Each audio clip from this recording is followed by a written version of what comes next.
This issue wasn't really on my radar until the advocates brought it up with me nearly a year ago, but do a quick Google search on balloon releases and you'll probably be surprised, as I was, about how often these are still held in our area. Mr. Rodriguez, our great regional service director from Silver Spring, is in the back, and one event in your newsletter recently, not an event you organized, just one you were publicizing, had a balloon release on Veterans Plaza in downtown Silver Spring.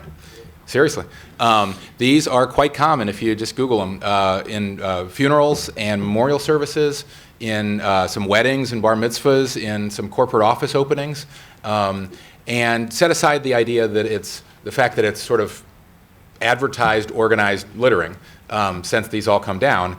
The reason for this bill is simply the hazard that balloons and the ribbons and other things that are attached to them pose to wildlife, particularly seabirds, turtles, and fish. And many marine birds and turtles end up starving after they ingest the balloons that come down. As you know, in our area, weather travels west to east. Some of these go a very far distance. We found in Maryland balloons from the Indianapolis 500.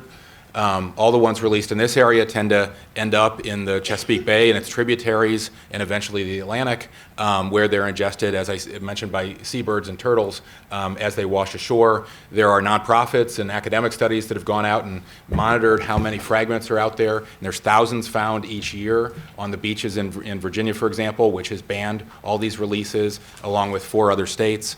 And so it makes sense to do it too in Montgomery County as well. There's other jurisdictions, Baltimore, Ocean City, Queen Anne's County, and Frederick City, that have banned these releases, and now we anticipate a state bill passing.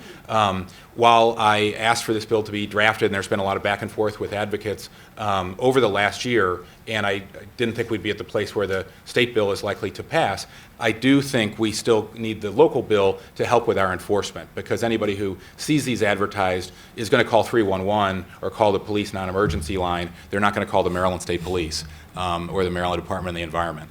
It's supported by the Sierra Club, the Audubon Naturalist Society, the Humane Society of the United States, and many other groups, so I hope you'll support it as well. Thank you.